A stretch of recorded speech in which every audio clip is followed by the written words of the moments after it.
तो मैं लाइव कर रहा हूँ इसको सेशन को।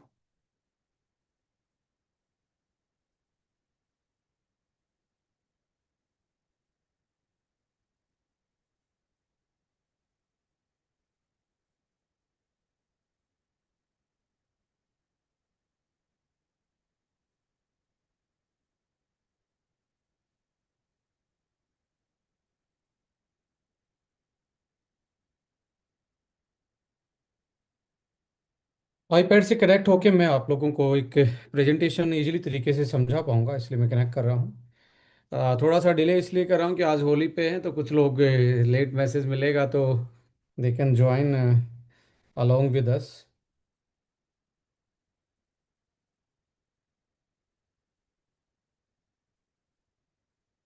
सो आप मुझे मैसेज भी कर सकते हैं आज, जो भी सेशन में आपको, या कोई सजेस्ट कर सकते हैं कि किस चीज़ पे हम सेशन करेंगे आने वाले टाइम पे।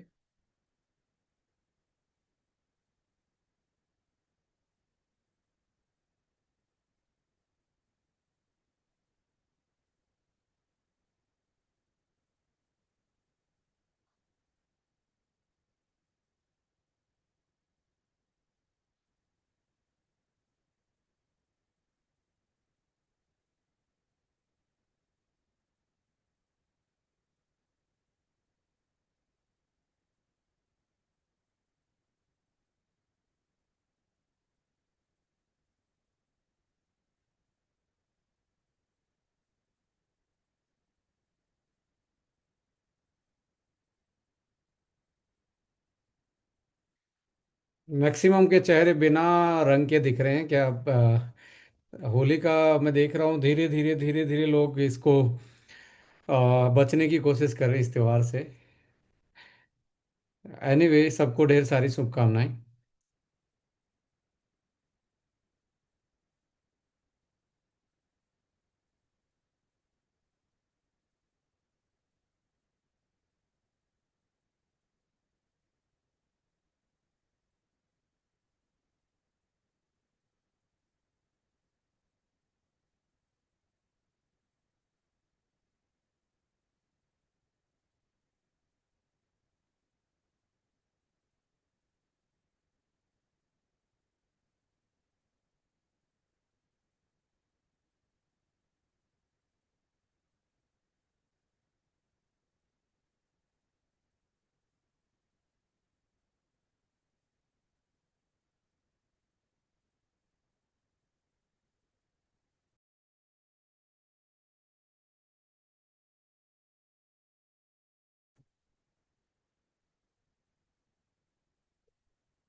यस, लेडीज एंड जेंटलमैन, स्वागत है और सेशन को ऑफिशियली स्टार्ट करने वाले हैं। Thank you so much. आज होली के दिन भी ऑलमोस्ट 800 लोगों ने पार्टिसिपेशन किया है, तो सबसे पहले सभी सभी हमारे पार्टिसिपेंट को ढेर सारी इस फेस्टिवल की शुभकामनाएं। और रमजान का महीना भी चल रहा है, तो सभी सभी साथियों को उनके फेस्टिवल की ढेर सारी शुभकामनाएं कि आपकी ज़िंदगी में ऐसे ही कलरफुल चीज़ें रहें और आप ऐसे ज़िंदगी को हेल्दी वे में जीते रहें।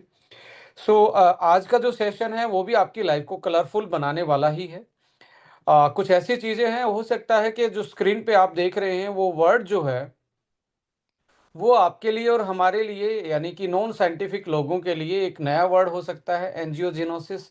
इसको ज़्यादा दिमाग पे नहीं लगाना है कि ये क्या बता रहे हैं, कि एक साइंटिफिक चीज़ को हम तो नहीं समझ पाएंगे, बट डेफिनेटली आप समझ पाएंगे इस सेशन को। आप यदि अगले 20 से 25 मिनट सही से आप सुन पाएंगे तो।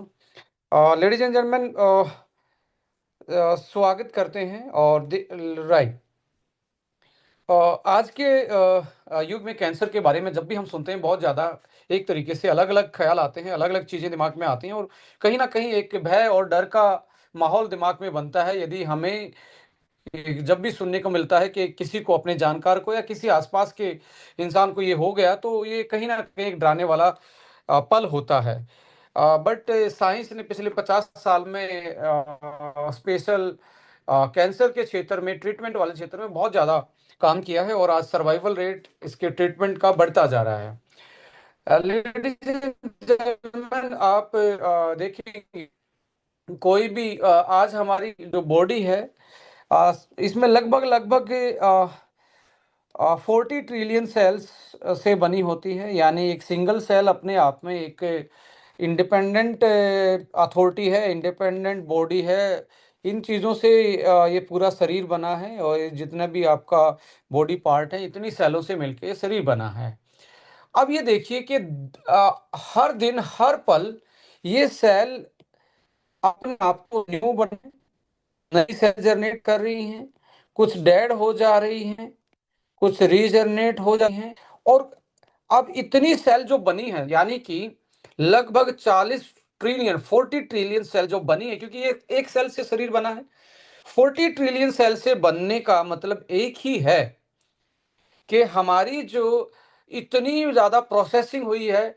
आप सपोज़ करें, आप कोई भी चीज़ बनाते हैं, जैसे एक प्रिंट आउट लेते हैं, फ़ोटोकॉपी लेने गए, सम टाइम क्या होता है कि 10 पेज के बाद 1 पेज अटक जाता है, 1 पेज धुंधला आना स्टार्ट हो जाता है। कई बार उसकी जो प्रिंटिंग की इंक है, वो कई बार कम हो जाती है, कई बार वो प्रोसेसिंग में वो पेज अटक जाता है। सेम लाइक दैट हमारी बॉडी में भी नेचुरली कुछ सेल गलत तरीके से प्रोसेस हो जाती हैं, गलत तरीके से बन जाती हैं। तो वो सेल डेड सेल या एक तरीके से उनका प्रोसेसर जो है डीएनए में चेंज या जीन में चेंज हो जाता है और वो सेल अबनॉर्मल सेल कहलाती हैं। जैसे ही कुछ हेल्दी सेल थी, बन के हेल्दी हो गई एक नेचुरल प्रोसेस से, बट कुछ सेल डैमेज सेल हो गई, ये अलग तरीके से बनी। ये जो सेल हैं, ये बॉडी में जब बनी तो ये नॉर्मल सेल नहीं थी। ये एक तरीके से अनप्रोसेस्ड, क्या मेरी वॉइस सही है विवेक जी? मैंने आपको वो बनाया हुआ है।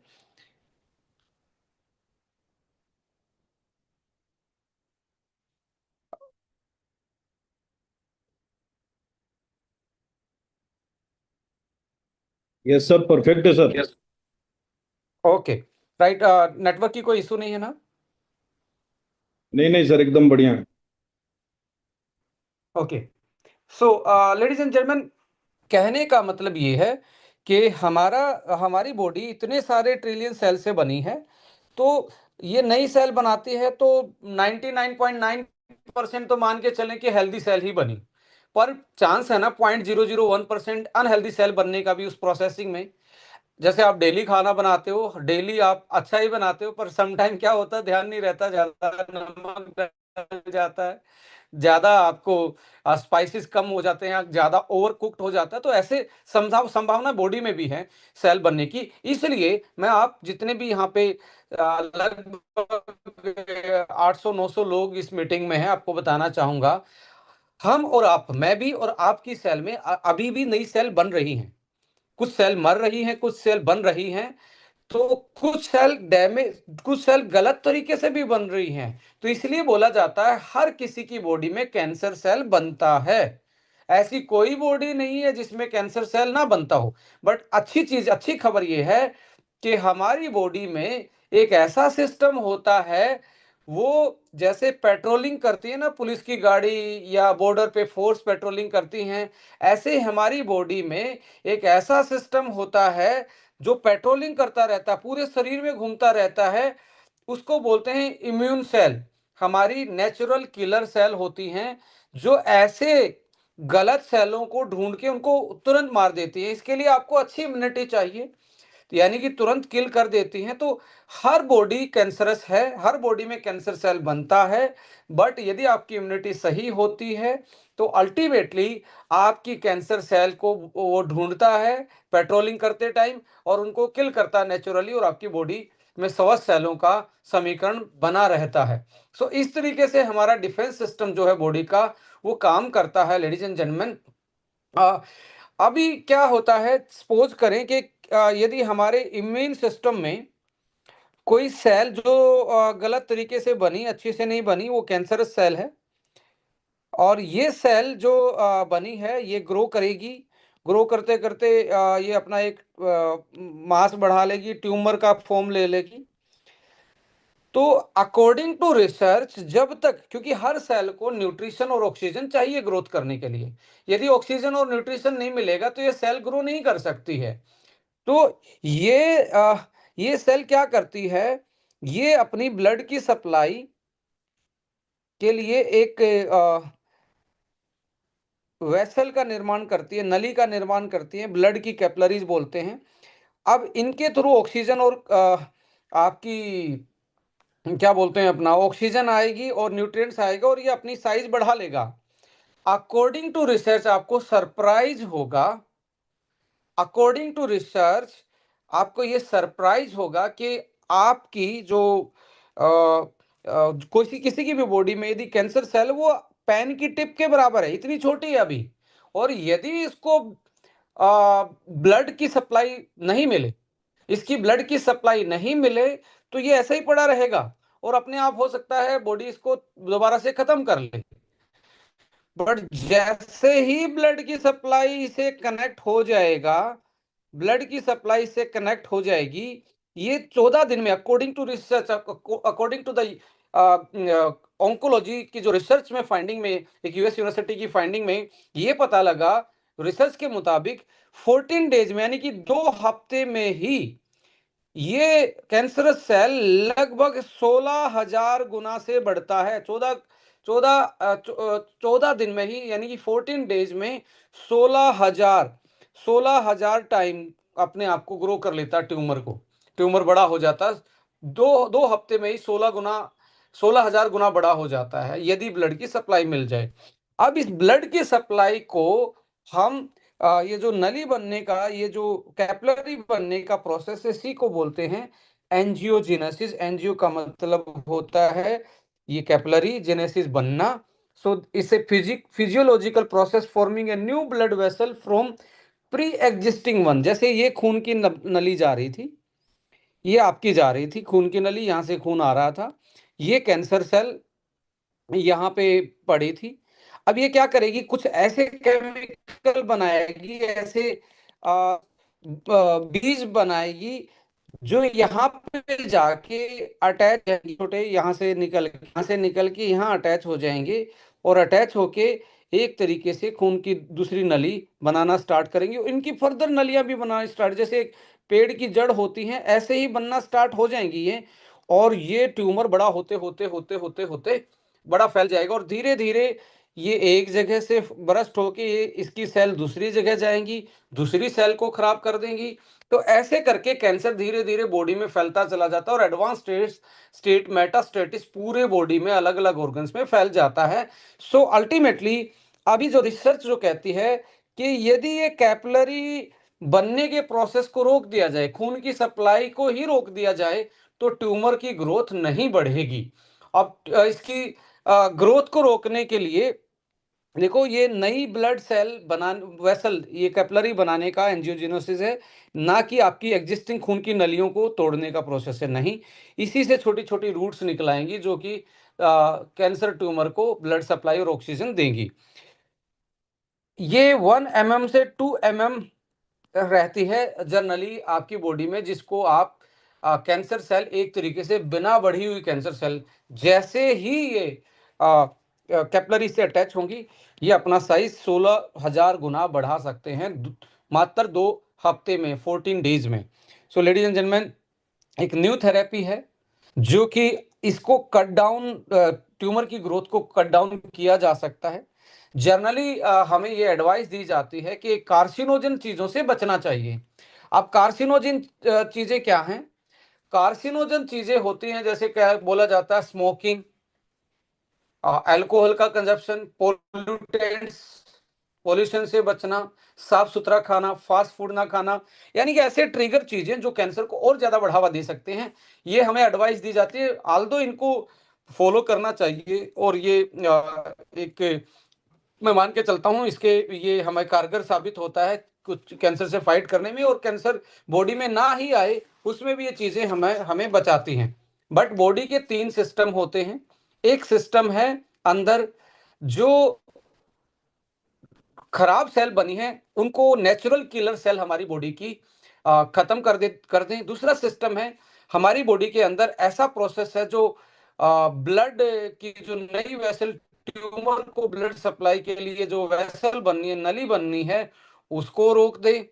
और तीसरा है एक ऐसा हमारा इम्यूनिटी का सिस्टम जो हमारे पूरी बॉडी के प्रोसेस को, चीजों को एक तरीके से मॉड्यूलेट करके रखे।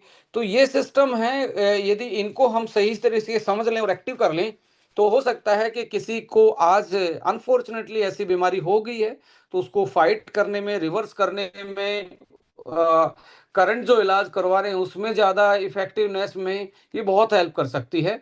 और यदि हम हेल्दी हैं और हम चाहते हैं कि ज़िंदगी में ऐसी कोई चीज़ हमारी लाइफ में ना आए, तो उस केस में भी हम इसको एक तरीके से अप्लाई कर सकते हैं और बच सकते हैं। जैसे कि एंजियोजेनेसिस और ट्यूमर ग्रोथ के बारे में मैंने आपके साथ डिस्कस किया।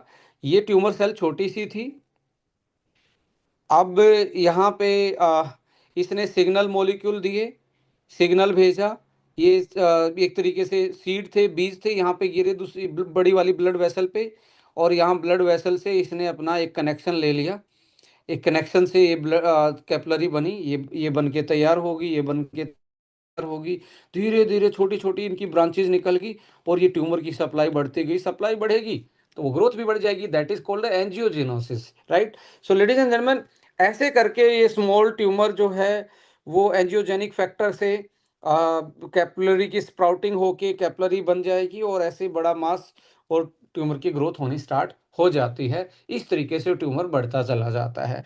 सो यहाँ पे एंटी एंजियोजेनोसिस, यानी कि कैपिलरी ना बने, इससे ब्रांच ना निकले और ब्लड सप्लाई ना जाए और बड़ा ट्यूमर का रूप ना ले, तो ऐसे इफेक्ट के लिए अ, 4-5 चीजें ऐसी हैं जो ये सीडलिंग का काम करती हैं ट्यूमर में। ये ब्लड सप्लाई की चैनल को बिछाने का काम करती हैं। एक वास्कुलर एंडोथेलियल फैक्टर, एक होता है ट्रांसफॉर्मिंग ग्रोथ फैक्टर, एक होता है एमपीके पाथवे, एक होता है हाइपोक्सिया इंड्यूसिबल फैक्टर 1, और एक होता है मैट्रिक्स मेटिलोप्रोटीनेज। जो अभी क्या होगा देखिए, ये जैसे ट्यूमर है, ट्यूमर, अब ये पहले छोटा सा ट्यूमर था सपोज करें यहाँ पे। अब सबसे पहले ये यहाँ के साइड की जो अच्छे हेल्दी वाले टिश्यू हैं, हेल्दी वाली सेल हैं, उनको गलाना स्टार्ट करता है। आपने देखा होगा जो बिना कैंसर वाला भी जब पिंपल निकलता है, वो साइड की सेल को, टिश्यू को गला देता है, रेड रेड बढ़ा देता है अपना एरिया। ऐसे में कैंसर का भी ट्यूमर अपने आप में साइड की टिश्यू को डिजोल्व कर देता है, सॉफ्ट कर देता है, जिससे कि उसको नई कैपिलरी अंदर बनाने में वो पॉसिबिलिटी हो पाए। यदि हार्ड होगा, जैसे इसके सराउंडिंग हेल्दी टिश्यू थे, बहुत हार्ड थे, हार्ड में तो ये ब्लड कैपिलरी अंदर नहीं घुस पाएगी, तो इनको यहाँ के इनको भी एक तरीके से सॉफ्ट कर देता है। वो सॉफ्ट करने वाले होते हैं एमपीपीज, यानी कि मैट्रिक्स मेटिलोप्रोटीनेज। ये टिश्यू को डिजोल्व कर देते हैं। ये ऐसे एंजाइम हैं जो साइड के डिजोल्व कर देते हैं, और कैंसर के ट्यूमर को बढ़ने के का स्पेस और ज्यादा मिल जाता है, और ये ब्लड कैपिलरी बनने का और ज्यादा बन जाता है। ये 4-5 चीजें हैं जो कि ये नई ब्लड कैपिलरी और वहां के कैंसर के ट्यूमर के साइड की चीजों को साफ करते रहते हैं और उसको बढ़ने में उसकी सहायता करते हैं। सो लेडीज एंड जेंटलमैन, यहाँ पे जो मैंने आपके साथ डिस्कस किया, जैसे वास्कुलर एंडोथेलियल ग्रोथ फैक्टर क्या है, ये प्राइमरी सिग्नल फॉर एंजियोजेनोसिस, यानी न्यू ब्लड वेसल के लिए पहले it's tell a body to build a pipe. ये बॉडी को बताता है एक पाइप बनाओ जो ऑक्सीजन और न्यूट्रिएंट्स किसी एरिया में पहुंचा सकता है। सो इसके साथ आता है टीजीएफ बीटा 1। बस थोड़ा सा समझ लो, मैं फिर आपको अगली चीज बताऊंगा तो बहुत आसान हो जाएगी। किसी भी क्लाइंट के साथ बैठेंगे तो डिस्कस करना आसान हो जाएगा। ट्रांसफॉर्मिंग यानी कि कोई चीज ट्रांसफॉर्म हो रही है ग्रोथ के लिए, फैक्टर बीटा वन, ए मास्टर रेगुलेटर प्रोटीन। ये जो जैसे ये ट्यूमर सेल बनी, यहाँ ये रिलीज करती हैं TGF बीटा, इसके बाद आता है VGF बनता है, और VGF चिपक जाता है किसी भी बड़े वाली सप्लाई से और छोटी अपनी सप्लाई डाल लेता है। तो ऐसे करके यहाँ इसको ही ब्लॉक कर दिया जाए ट्रांसफॉर्मिंग फैक्टर को, तो ये नहीं बनेगा। और ये भी बन गया है तो इसको इसको ब्लॉक कर लिया जाए तो ये अपने यहाँ पे जाके नहीं चिपकेगा, और नई बड़ी वाली सप्लाई ब्लड ब्लड की पाइप से छोटी पाइप नहीं डाल पाएगा, जिस जनरली भाषा में मैं बोल रहा हूँ। So it's control the cell growth and is a famous for its role carrying and fibrosis. It tells cell to produce collagen and help to inflammation को कंट्रोल करने का काम करती है। एक होता है MPK pathway, mitogen activated protein kinase. ये ये जैसे कम्युनिकेट करता, आपस में बातें करवाता है एक दूसरे की। ये यदि बातें बंद हो जाएं तो इंफॉर्मेशन मिलनी बंद हो जाएगी।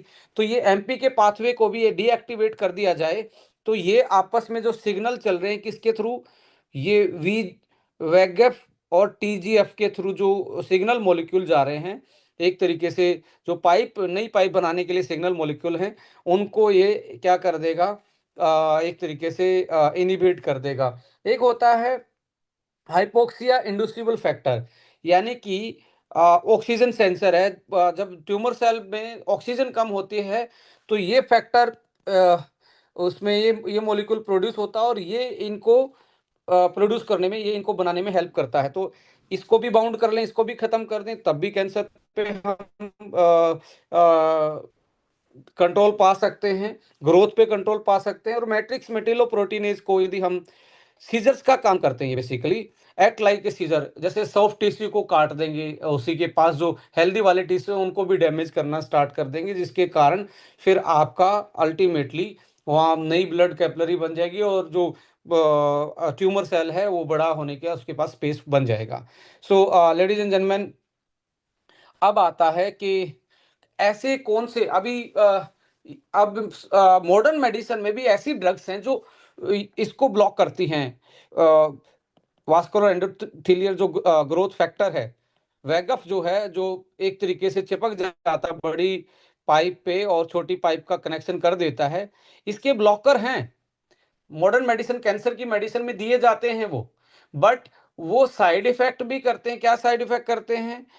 जो दूसरे टेस्ट ब्लड प्रेशर बढ़ाने का काम करते हैं, इम्यूनिटी को नीचे कर देते हैं, और हमारी ब्लीडिंग होने का ज़्यादा चांसेस हो जाता है उस पेशेंट में, और रिकवरी के चांसेस कम होने स्टार्ट हो जाते हैं। बट आज आपको मैं वो चीज़ें डिस्कस उस उधर लेके जाना चाहूँगा, क्योंकि मैंने आपके लिए एक पूरी फाइल तैयार की थी इसको समझाने के लिए, कैसे कैसे इसमें क्या क्या चीज़ें ऐसी हैं जो काम करती हैं, और अल्टीमेटली आपको एक ऐसा बेनिफिट मिलता है जो आज के ये हेल्थ में डिस्कस करने वाला है। और इसमें होता क्या है वो चीज़ें मैं डिस्कस करूंगा, ये 10 मिनट में हम फिनिश करने वाले हैं, क्योंकि आज होली है तो हम ज़्यादा टाइम नहीं लेने वाले आप लोगों का। जैसे मैं देख रहा था कि कैंसर के केस में ऐसी ड्रग्स दी जाती हैं, लाइक एवास्टिन नाम की एक होती है जो वैगफ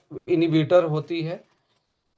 आ, सुनी सुनीटाइनिब नाम की एक नेक्सावर नाम का एक ब्लॉकर है जो इसके रिसेप्टर को ब्लॉक कर देता है। सो इनका जो इफेक्ट है, ये एक तो हीलिंग प्रोसेस को कम कर देते हैं।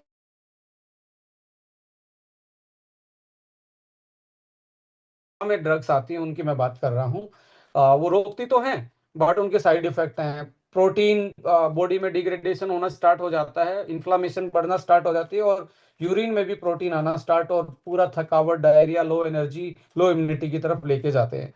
बट कुछ ऐसे हमारी नेचर में कुछ ऐसी हर्ब्स हैं, कुछ ऐसी औषधियां हैं जिनमें नेचुरल तरीके से बिना साइड इफेक्ट वाले एंटी एंजियोजेनोसिस और एंटी इन्फ्लामेटरी एक्शन की चीजें मिलती हैं। जैसे उनमें से एक है गैनोडर्मा।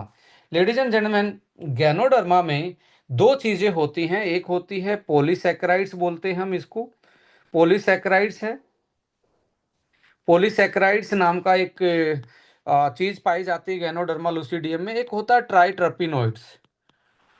ट्राइटर्पिनोइड्स ये क्या करते हैं, ये जो ये जो ट्यूमर सेल ने ये केमिकल बनाया था और यहाँ के जो चिपक के ये पूरी नली बना रहा था, इसको वो खत्म कर देते हैं। यानी कि VEGF को क्या करेंगे, एंड TGF-β1 को ये एक तरीके से सुप्रेस, ब्लॉक कर देते हैं, इनिबिट कर देते हैं। इनका सिक्रीशन भी नहीं होने देते, इसको सीक्रेट यहाँ से ही ब्लॉक करना स्टार्ट कर देते हैं कि कैंसर सेल इनको बनाए ही ना।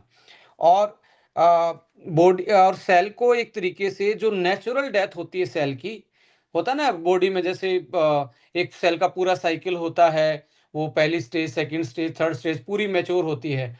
उस मैच्योर डेथ को हम बोलते हैं एप्टोसिस। यदि बॉडी में सेल की प्रोग्राम सेल डेथ हो जाए, इसको बोलते हैं एप्टोसिस। APOTOSIS, एप्टोसिस। इसको बोलते हैं programmed cell death. Programmed cell का मतलब है बॉडी के कंट्रोल में किसी सेल की डेथ हो जाए। सो यदि कैंसर सेल को एप्टोसिस में ले जाए हमारी इम्यूनिटी, या कोई हर्ब्स उसमें हेल्प कर दे, तो वो कैंसर सेल मर सकती है और वो आगे बढ़ने से वो आगे नहीं बढ़ पाएगी। तो एक तो प्रोग्राम डेथ सेल की तरफ लेके जाते हैं कैंसर सेल को, और साथ में जो कैंसर सेल जो सिग्नल मॉलिक्यूल बना रही है, जो टिश्यू को डैमेज करने वाले होते हैं, या नई ट्यूब, कैपिलरी ब्लड वेसल बनानी होती है, उसको वो पहले से ही ब्लॉक कर लेते हैं।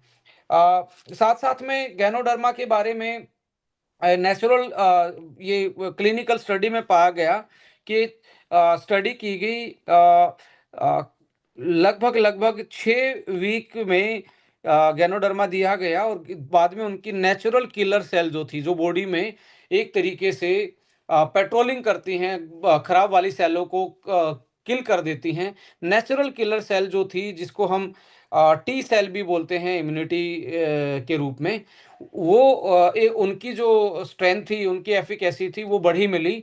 तो ये हमारी इम्यूनिटी को भी बूस्ट करता है। एंड जो ट्रीटमेंट चल रहा है, ये भी देखा गया स्टडी में, जो ट्रीटमेंट चल रहा है कैंसर का, उस केस में ये साइड इफेक्ट को भी कम करता है।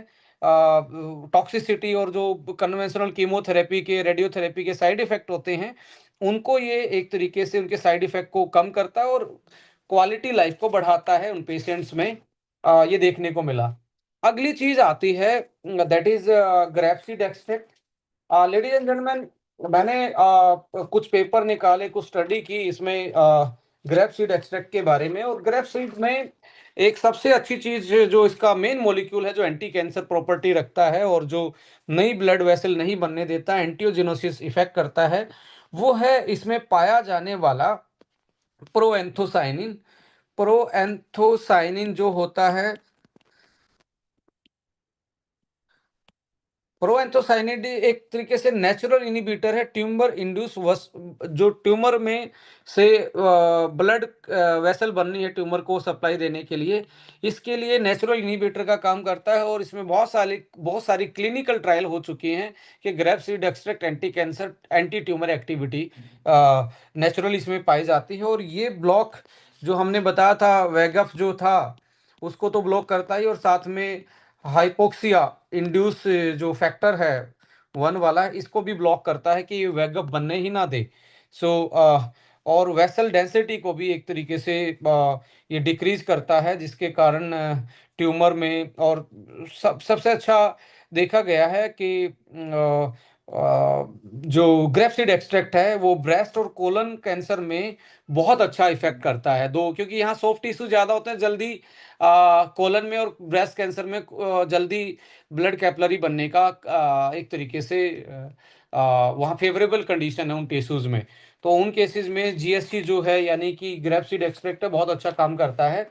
और एंटी एंजियोजेनिक इफेक्ट के साथ pro angiogenic for healing, wound healing यानी कि जहाँ पे वो घाव हो गया उसकी वजह से, उसको हील करने का भी काम करता है। यानी कि एक तरीके से ड्यूअल नेचर है जीएससी का। यानी कि ट्यूमर सेल में से तो नहीं ब्लड कैपिलरी बनने से रोकेगा, पर जहाँ घाव था वहाँ सप्लाई पहुँचाने के लिए, खून को पहुँचाने के लिए वहाँ नहीं ब्लड कैपिलरी बनाता। अभी तो इतना इंटेलिजेंटली नेचर ने इसमें मॉलिक्यूल दिए हुए हैं कि कैंसर में ब्लड कैपिलरी को कट करेगा, और वुंड जो है, जो घाव है अंदर, उसको भरने के लिए जो ब्लड सप्लाई और ऑक्सीजन चाहिए, उसको एक तरीके से रिपेयर करेगा, टिश्यू रिपेयर और रिकवर करवाने में हेल्प करेगा। सो इसके साथ अगली जो चीज़ है that is green tea. Green tea के बारे में बहुत सारे लोगों ने सुना है, इम्यूनिटी बूस्टर, एंटी एजिंग और एंटी कैंसर प्रॉपर्टी। इसका मेन जो मॉलिक्यूल होता है, जैसे ग्रीन टी में जो पाया जाने वाला मेन मॉलिक्यूल है ईजीसीजी होता है, that is epigallocatechin gallate नाम का एक एंटी कैंसर मॉलिक्यूल होता है। और बहुत सारी थेरेपीज में इसको स्टडी भी किया गया, जैसे सिस्प्लास्टिन और टैमोक्सिफेन नाम की जो कैंसर की ड्रग आती हैं, कीमोथेरेपी की ड्रग जो आती हैं, उनके साथ इसको दे के देखा गया, तो इसमें पाया गया ये इफेक्टिवनेस कीमोथेरेपी के साथ भी बढ़ा देता है। तो कुछ लोग मेरे से बार बार पूछते हैं क्या कीमोथेरेपी में भी के साथ साथ किसी को A9O को दिया जा सकता है? लेडीज एंड जेंटलमैन, जस्ट आपको कीमोथेरेपी के टाइम पे नहीं, किसी भी स्टेज में आप इसको दे सकते हैं। इसका कोई भी साइड इफेक्ट नहीं है, ना ये आपकी ड्रग्स के साथ कोई भी इसका एक तरीके से इंटरेक्शन है। सो यहाँ पे ईजीसीजी जो है वो एक तरीके से उसका बहुत सेलेक्टिव एक्सेल एक्शन है ब्लड वेसल को, ट्यूमर वेट को, स्पेशली ब्रेस्ट कैंसर मॉडल में तो इसको स्टडी भी किया गया, तो उसमें ये बड़ा अच्छा काम करता है। और वीजीएफ जो मॉड्यूलेशन है उसको ये इनिबिट करता है, वास्कुलर एंडोथेलियन ग्रोथ फैक्टर को, और साथ में डिस्टर्ब एक काम इसका अलग भी पाया जाता है। ये जो एमएमपी है, एमएमपी मैंने बताया था, एमएमपी जो थे ये ऐसे एंजाइम होते हैं जो कैंसर ट्यूमर के सराउंडिंग वाली सेल होती हैं उनको सॉफ्ट कर देते हैं। ये कैंसर सेल इसमें रिलीज करेगी ऐसे केमिकल एमपीपीस, ये इनको सॉफ्ट बना देंगे। साइड में फिर सोप बन के लम्प्स बन जाएगा और बड़ा वो एक तरीके से ट्यूमर फटना स्टार्ट हो जाता है। तो डिस्ट्रप्शन करता है सेल माइग्रेशन, ये सेल को माइग्रेट नहीं होने देता, इनको जो एमएमपीज बने इनको यहीं बाउंड कर लेता है। और ये एक तरीके से फिर एंजियोजेनिक के साथ साथ ये वहाँ के सेल को आपस में हेल्दी रखने का भी काम करता है। और सिग्नल पाथवे होता है, हर सेल एक दूसरे से बात करती है, वो अपने केमिकल बनाती है, जैसे एक इंसान इंसान से बात करता है, ये सिग्नल पाथवे को भी ब्रेक कर देता है। जो एक सिग्नल पाथवे होता है AKT एमटोर नाम का पाथवे होता है, इस पाथवे को ये ब्लॉक कर देता है, और जब आपस में एक दूसरे कैंसर सेल बात ही नहीं करेंगी तो वो ग्रो नहीं कर पाएंगी। तो इस तरीके से ये ग्रीन टी काम करता है। इसमें पाया जाने वाला जो ये मेन कंपाउंड है EGCG, इसके साथ कुछ ऐसे कैम्फेरोल है, क्विसर्टीन है, फिनोलिक एसिड है, कैफिक एसिड है, रोजमेरिनिक एसिड होता है, इसमें यूजेनॉल लाइक की चीज़ें होती हैं। तो ये भी इसमें बहुत अच्छा एक तरीके से बेनिफिट पहुंचाती हैं। तो ladies and gentleman, green tea भी ट्यूमर की ग्रोथ को रोकती है थ्रू द एंटी एंजियोजेनोसिस। इसके बाद आता है गट का, एक तो पेट सही रहे, कैंसर के केस में गट माइक्रो बायोटा है ना, बहुत अच्छा रोल प्ले करता है यदि प्रोबायोटिक दे दिया जाए। इसमें टोफू को मैं बहुत आगे रखूंगा। टोफू आता है सोयाबीन का, एक फर्मेंटेड पनीर जैसा प्रोडक्ट आता है, और सोयाबीन में जेनेस्टीन नाम का एक मॉलिक्यूल होता है जो स्पेशली फर्मेंटेड हो जाती है सोयाबीन, जब फर्मेट कर देते हैं, जेनेस्टीन नाम का एक मॉलिक्यूल होता है जो एंटी कैंसर सिग्नल देता है, गट से ही सिग्नल देना स्टार्ट कर देता है, हमारे इम्यून सेल को एक तरीके सिग्नल देता है जो कि कैंसर सेल को खुद मारने में कैपेबल होती हैं, अपनी बॉडी के सिस्टम को एक्टिवेट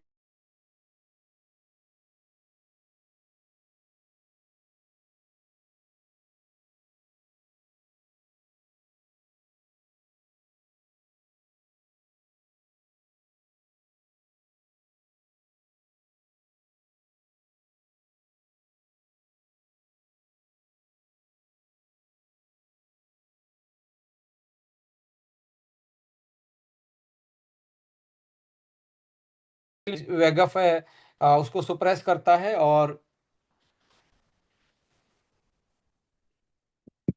साथ में उसको सप्रेस तो करता ही है, और साथ में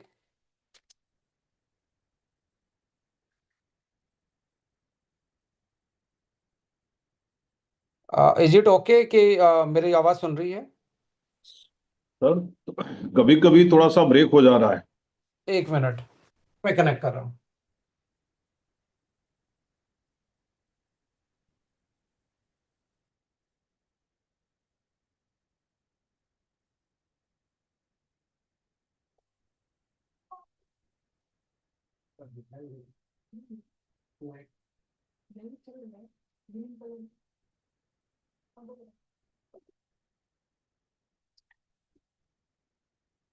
यस, मैं कैरी ऑन कर रहा हूँ।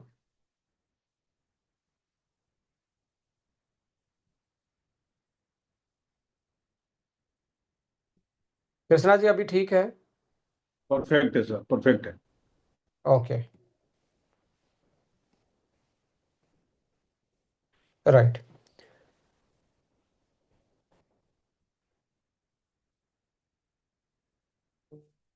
सो जिंजर में, मैं जिंजर की बात कर रहा था। जिंजर में एक ऐसा मॉलिक्यूल होता है, ये भी एंटी एंजियोजेनोसिस इफेक्ट देता है उसमें, और साथ में टिश्यू डिजोल्विंग एंजाइम को भी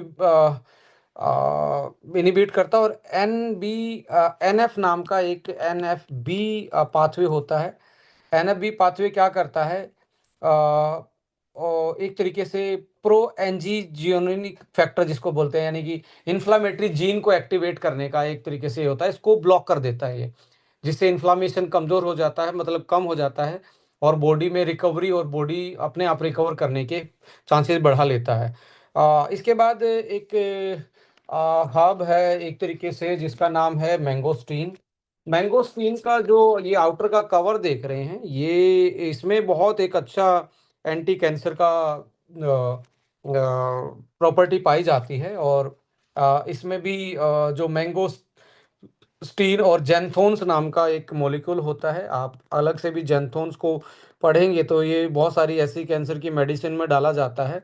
बेसिकली एक तो ये ऑक्सीडेटिव स्ट्रेस को कम कर देता है, एंटीऑक्सीडेंट का काम करता है, फ्री रेडिकल को, और सेल के मूवमेंट का मतलब है, एक जो कैंसर सेल है एक जगह से दूसरी जगह मूव करने में ये एक तरीके से इनिबिट करता है, जो मेटास्टेटिस अलग अलग जगह पे फैलने में से बचाता है कैंसर को। और टिश्यू को डिजोल्विंग वाले एमपीपी जो प्रोटीन होते हैं, उनको भी एक तरीके से ये लाइक बहुत अच्छा, बहुत बहुत अच्छे तरीके से सुप्रेस करता है। और ब्रेस्ट, प्रोस्टेट और लिवर कैंसर में ये बहुत ज़्यादा कारगर होता है, क्योंकि इसका जो मॉलिक्यूल है इन 3 कैंसर पे बहुत अच्छा काम करता है, जेंथोन्स जो होते हैं इसमें पाए जाने वाले। सो इस तरीके से ये काम करता है मैंगोस्टीन। करक्यूमिन के बारे में हम सबको पता है, ये भी नेचुरल एंटी एंजियोजेनोसिस होता है, एंटी इन्फ्लामेटरी होता है, इम्यून मॉड्यूलेटर होता है, और बहुत सारी दवाइयों में आज कैंसर के ऑन्कोलॉजिस्ट जो हैं करक्यूमिन को मैक्सिमम में आप देखेंगे करक्यूमिन को एक तरीके से रिकमेंड करते हैं। करक्यूमिन के साथ यदि लाइकोपिन भी चला जाए, लाइकोपिन आपको पता है जो रेड कलर का, जो रेड कलर होता है टमाटो का या पोमेग्रेनेट का, अनार का, वो लाइकोपिन की वजह से होता है। और लाइकोपिन भी सेम पाथवे से, यानी कि वेगफ को या एमएमपीज को, या जो सर्वाइवल पाथवे है, या जो एक तरीके से एचआईएफ मैंने बताया था, वो उस पाथवे को ये भी इनिबिट करता है। और साथ में तुलसी इम्यूनोमोडुलेटर है, साथ में एक ऐसी बॉडी में मान के चलें कि एंटी ट्यूमर एक्टिविटी को, इम्यूनिटी को, और नेचुरल जो किलर सेल हैं बॉडी के पास, उनको एक्टिवेट करने का काम करते हैं। सो लाइकोपीन है, तुलसी है, और साथ में आपका करक्यूमिन है। एंटी इन्फ्लामेटरी, इम्यूनोमोडुलेटर और एंटी एंजियोजेनोसिस, ये कॉम्बिनेशन इनका इफेक्ट होता है। So ultimately bioperine. अब ये देखा जाता है, देखिए एनाइन ओंको में एक चीज़ और मैं आपको बताना चाहूँगा। किसी भी पेशेंट को जब एनाइन ओंको दें तो थोड़ा सा घी आप पहले खिला दें, खाने से पहले, तो ज़्यादा इसका इफेक्ट आएगा। तो अब उसको लगता है कि घी मैं नहीं खा सकता, तो थोड़ा सा हनी उसमें मिला दीजिए, तो थोड़ा सा खिला के फिर आप खिलाएंगे तो डेफिनेटली ये बहुत अच्छे से काम करेगा। और इसकी एफिकेसी, ये सारी चीज़ों को बॉडी जल्दी से एब्जॉर्ब कर पाए तो एब्जॉर्बेंट के रूप में पाइपरीन इसमें डाला गया है, जो पेटेंटेड है, बायोप्रीन के नाम से आता है। सो ये एफिकेसी बढ़ाता है, किसी भी एब्जॉर्ब करवाने में ज़्यादा हेल्प करता है। सो लेडीज एंड जेंटलमैन, इन सारी चीज़ों को जो मैंने आपके साथ डिस्कस की, ये वेल प्रूवन स्टडीज़ हैं, इनके बारे में, इनमें जो पाए जाने वाले एक्टिव मॉलिक्यूल हैं वो एंटी ट्यूमर एक्टिविटी करते ही हैं, साथ में एंटीऑक्सीडेंट भी उनमें भरपूर मात्रा में है, और साथ में इम्यूनिटी को बेटर करते हैं, और एंटी इन्फ्लामेटरी, बॉडी के इन्फ्लामेशन को कम करते हैं। तो ओवरऑल ट्यूमर की ग्रोथ को कम करना, इम्यूनिटी को बढ़ाना, नेचुरल जो सिस्टम है बॉडी का उसको एक्टिवेट करना जो कैंसर की सेल को मार सकता है। सो इसमें ये जो ट्रिपल जी कॉम्प्लेक्स है ये basically ganoderma green tea and grapeseed extract है, जो फिरेशन, मतलब सेल प्रोलिफरेशन का मतलब है एक सेल से नई सेल जल्दी जल्दी बढ़ना, and inhibit the metastasis, metastasis का मतलब है कैंसर के फैलाव को रोकना। And green tea ganoderma together suppress the secretion of, ये ऐसे वो जो मैंने बताया था वैगफ जो सिक्रीट हो रहे हैं, वैगअप जो सीक्रेट हो रहे हैं, जो नई ब्लड वेसल बना सकते हैं, ग्रीन टी और गैनोडर्मा बहुत डेडली कॉम्बिनेशन में उनमें काम करते हैं। जो और स्पेशली आप देखेंगे ब्रेस्ट ब्रेस्ट कैंसर में आपको बहुत जल्दी रिजल्ट मिलता है एनाइन ओंको में, जस्ट बिकॉज यहाँ पे ब्लड कैपिलरी जल्दी से बनती हैं। तो एंजियोजेनोसिस जो इफेक्ट है वो ब्रेस्ट कैंसर में और प्रोस्टेट के कैंसर में जो ग्लैंड्स वाले हैं, क्योंकि ब्रेस्ट भी एक भी ग्लैंड ही है, सिक्रेशन ही करते हैं, मिल्क सिक्रेशन ग्लैंड्स हैं, और प्रोस्टेट भी एक ग्लैंड ही है, तो उस केस में आप देखेंगे आपको जल्दी इफेक्ट देखने को मिलेगा। इसमें डबल ए ऑफ जो नेचुरल है ये इम्यूनिटी से रिलेटेड है, और फ्री रेडिकल जो हैं जो हमारी बॉडी को डैमेज पहुंचाते हैं, इम्यून सिस्टम को बेटर करना, फ्री रेडिकल को न्यूट्रलाइज करना डेली, ये उसको बढ़ाता है। तो इस तरीके से ये इस फॉर्मूला को डिजाइन किया गया है। सो ये सिनर्जेटिकली कॉम्प्लीमेंट्री बायोलॉजिकल एक्शन के बेस पे इसको बनाया गया, जो कि इन्फ्लामेशन को एंड स्ट्रेस को रिड्यूस करेगा, वास्कुलर जो एंजियोजेनोसिस है उसको इनिबिट करेगा, नई ब्लड कैपिलरी बनाने से रोकेगा, मेटास्टेटिस प्रिवेंशन, मेटास्टेटिस प्रिवेंशन का मतलब समझते हैं कि जो एमएमपी जो बन रहे हैं, जो सराउंडिंग के सेल्स को, कैंसर के ट्यूमर के सराउंडिंग के सेल्स को डैमेज कर रहे हैं, और वो धीरे धीरे ब्लड में मिलके अलग अलग जगह पे जा रहे हैं बॉडी के अलग अलग पार्ट में, इसको मेटास्टेटिस एडवांस कंडीशन बोलते हैं।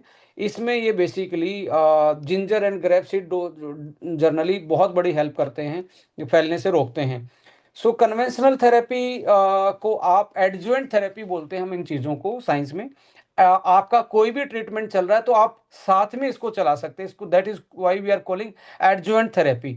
लेडीज एंड जेंटलमैन, आपसे पूछना चाहता हूँ, क्या बॉडी में ओनली कैंसर सेल ही होते हैं, ओनली कैंसर ट्यूमर ही होता है? नहीं, बहुत सारी फीमेल्स ने देखा होगा कि उनके साथ ऐसे चीज़ें हो जाती हैं, लाइक फैब्रॉइड की कंडीशन है, लाइक ऐसी अलग अलग जो ट्यूमर हैं जो नॉन कैंसरस भी हैं, वो भी बॉडी में कहीं ना कहीं बनते रहते हैं, और उनको यदि ब्लड सप्लाई ज़्यादा बन जाए तो वो हो सकता है कि कल को कैंसर का भी रूप ले ले, बट सम टाइम वो साइज तो बढ़ता है बट कैंसरस नहीं होते, दूसरे टिश्यूज पे नहीं फैलते, वो अपना ही साइज बढ़ाते रहते हैं। तो ऐसे उनमें भी आप इस प्रोडक्ट को यूज़ कर सकते हैं, क्योंकि वहाँ पे भी ब्लड सप्लाई चाहिए ट्यूमर को बड़ा होने के लिए, चाहे वो वूम में थी या एक तरीके से ओवरीज में वो फैब्रॉइड था, या एंडोथेलियल वॉल में था।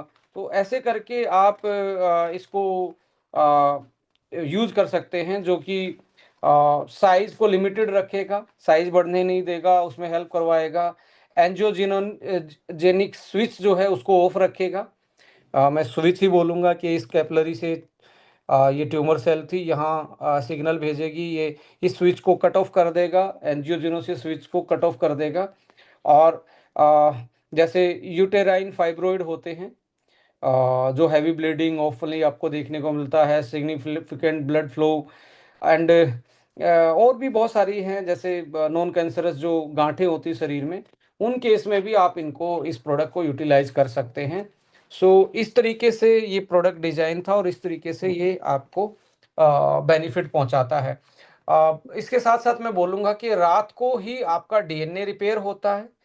कुछ लोगों ने पहले पहले की साइंस ये कहते थे डीएनए रिपेयर नहीं होता, बट आज की स्टडी ये कहती है डीएनए रिपेयर होता है यदि डाइट सही है और आपकी नींद सही है, टाइम पे खाना है और नींद सही है, तो आपकी बॉडी का अंदर का सिस्टम डीएनए को रिपेयर करता है। इम्यूनिटी में जो कैंसर सेल बनी है, इम्यून सेल रात को ही, अब आप बताओ जो एक तरीके से पेट्रोलिंग होती है, दिन में कौन पेट्रोलिंग करता है, रात को ही पेट्रोलिंग होती है। ऐसे ही हमारी इम्यूनिटी की सेल भी रात को पेट्रोलिंग करती है, जो भी डैमेज हुआ है, जो गलत चीज बनी है, उसको वो रात को ही वो करती है। बट जो कम सोता है उसकी पेट्रोलिंग सेल बोलती है अभी तो सब कुछ सिस्टम जाग रहा है, पेट्रोलिंग करने की जरूरत नहीं है। सो आप नींद अच्छी लीजिए। एक होता है विटामिन डी। विटामिन डी आपकी पेट्रोलिंग सेल को मजबूत रखता है, मतलब इम्यूनिटी सेल को स्ट्रोंग रखता है, कंट्रोल एक्शन में रखता है, जिसके कारण आपकी बॉडी का खुद का सिस्टम बेटर होता है। साथ में एंजियोजेनोसिस, ऐसे फूड हैं जैसे आप जनरली हमारे मसाले होते हैं, गार्लिक उनमें से एक है, जिंजर उसमें से एक है, काली मिर्च उनमें से एक है, कुछ ब्रोकली, विटामिन सी, साथ में जैसे सिट्रस फ्रूट हैं, संतरा है, कीवी भी मैं इसमें बोल सकता हूँ बहुत अच्छा, क्योंकि कीवी पे भी स्टडी अब इंडिया का नहीं है, तो इंडिया में इतनी ज़्यादा स्टडी होती नहीं है इनके बारे में, बाहर ज़्यादा स्टडी होती है, तो वहाँ के अपने उन्होंने ब्लूबेरी पे, कीवीज पे, ऐसे फ्रूट्स पे ज़्यादा स्टडी की हुई है। बट यहाँ के भी फ्रूट, इंडिया के जो लोकल आपके आसपास फ्रूट होता है, वो भी उनसे कम नहीं होता, क्योंकि नेचर ने वहाँ के एनवायरनमेंट के अनुसार उसमें वो औषधीय गुण दिए होते हैं जो आपको कहीं ना कहीं नेचुरल सेल को, नेचुरल इम्यूनिटी को बढ़ाने में काम करे। तो आपके आसपास जो लोकल फ्रूट होता है उसमें भी ये सारी प्रॉपर्टी होती हैं। जो फूड जिसमें प्रोबायोटिक होते हों, जिसमें हेल्दी, गट को हेल्दी रखने वाले फूड होते हैं, जो मोटा अनाज होता है, that is also cancer prevention में हेल्प करता है, इम्यूनिटी को मॉड्यूलेट रखता है।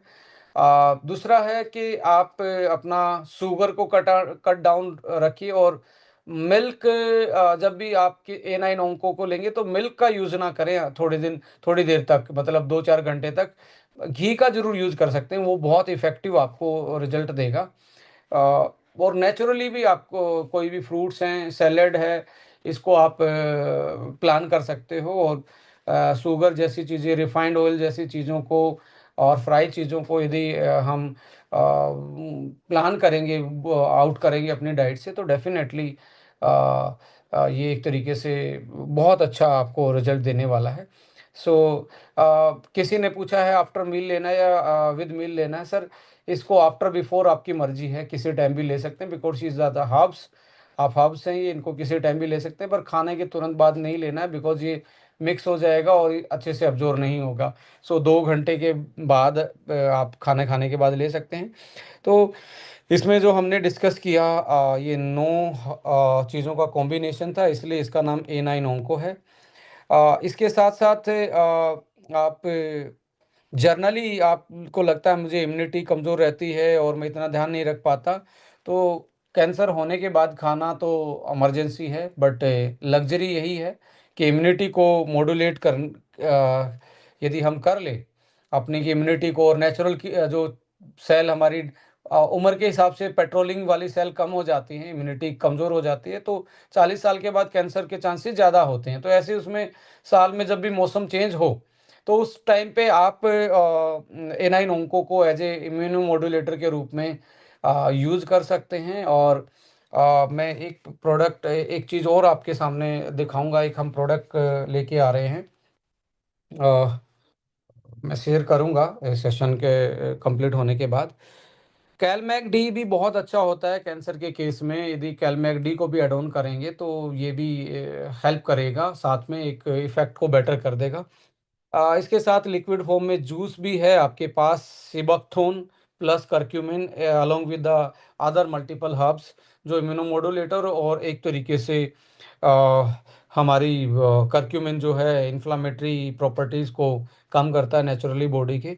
सो इस तरीके से आप इस प्रोडक्ट को यूटिलाइज कर सकते हो। आज हमने फोकस किया एंटी एंजियोजेनोसिस पे, कि कैसे ट्यूमर बढ़ता है, और यदि उसके हम सिग्नल को कट कर दें, उसकी कैपिलरीज को कट कर दें, तो हम बड़े हुए ट्यूमर को छोटा कर सकते हैं। और बहुत सारे लोगों ने मुझे अच्छी अच्छी टेस्टिमनी भेजी। कैंसर के केस में टेस्टिमनी में लोग थोड़े से हिचकिचाते हैं, क्योंकि वो बताना नहीं चाहते, वो अपने आप को एक तरीके से साइलेंट उसमें रखना चाहते हैं। सो ऐसे में कुछ लोग अपनी वीडियो नहीं देते, बट मेरे पास, मैं आपको बता रहा हूँ कि लगभग लगभग हर महीने ये प्रोडक्ट इस कंपनी में 40 से 50 लाख का अकेला प्रोडक्ट सेल होता है। हम ज़्यादा इसका प्रमोशन भी नहीं करते, बट नीड ऑफ आवर है आज के टाइम पे। ये एक तरीके से लोगों की ज़रूरत है।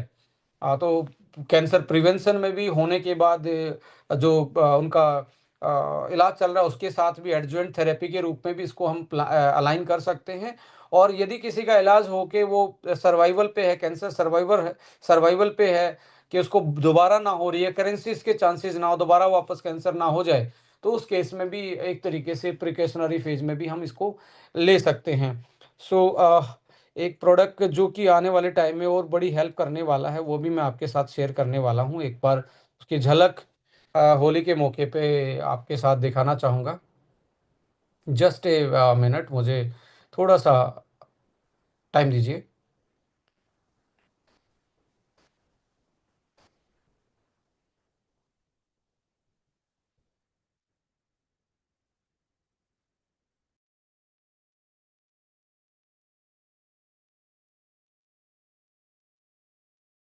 एक बहुत एंटी एजिंग के सेगमेंट में ही हम एक डिफरेंट अप्रोच से एक प्रोडक्ट डेवलप कर रहे हैं।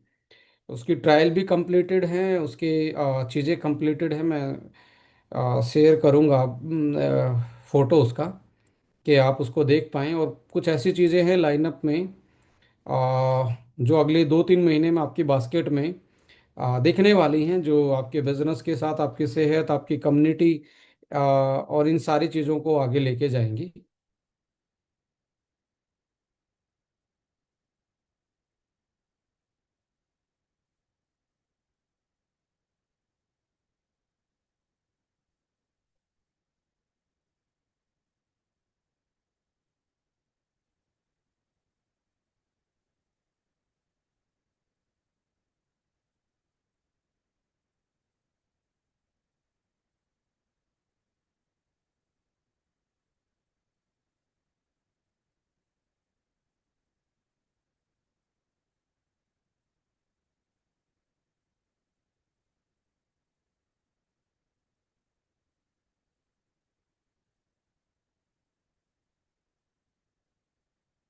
और होली पे दिखा रहा हूँ मैं, जैसे कंपनी कम ही दिखाती है इन चीज़ों को, लाने के बाद ही इसके बारे में बताती है, बट फिर भी मैं चाहूँगा कि आप लोग उसको फर्स्ट उसका लुक देखेंगे। आ, आपकी क्लैपिंग चाहूँगा कि हम इसको पहला लुक देख रहे हैं, और अप्रैल के लास्ट या मई के फर्स्ट वीक में हम इसको लॉन्च कर रहे हैं।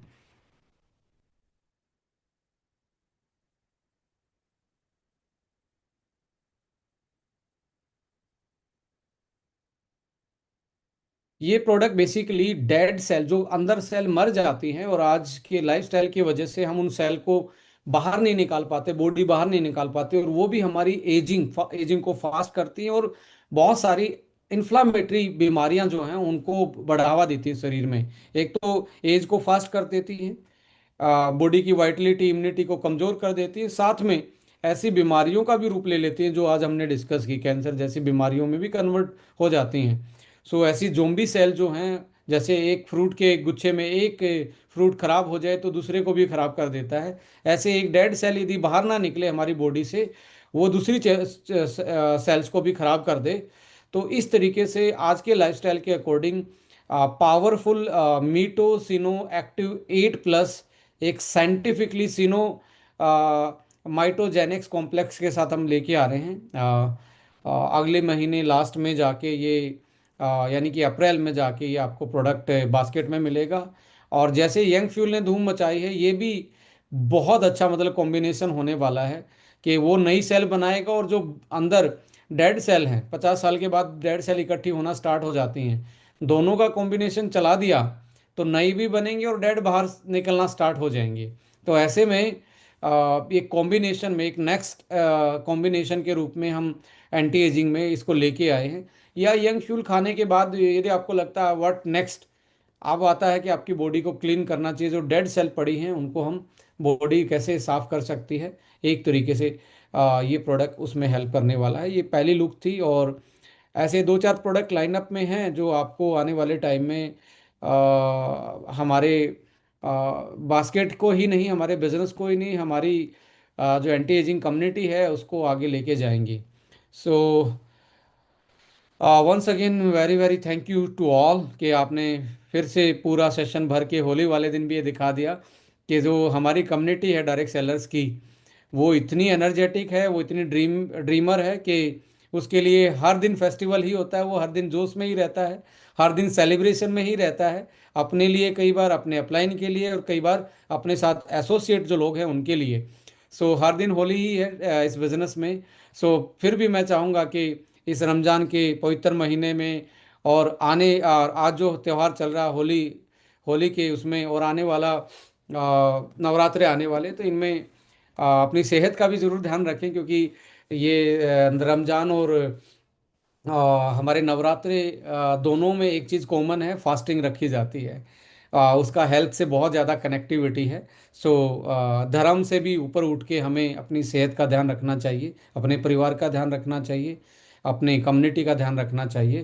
तो ये इसलिए रखे जाते हैं क्योंकि दो मौसम्स का, दो एनवायरनमेंट का मिलन होता है, सर्दी से गर्मी की तरफ आते हैं, तो इस बीच में कुछ हमारी इम्यूनिटी जो है, पेट्रोलिंग वाली सेल कमज़ोर हो जाते हैं, क्योंकि वो ठंड के कपड़े लिए होती थी, तो गर्मी में उनको ज़्यादा लगती है उन कपड़ों में, तो इसलिए नई सेल बनती हैं।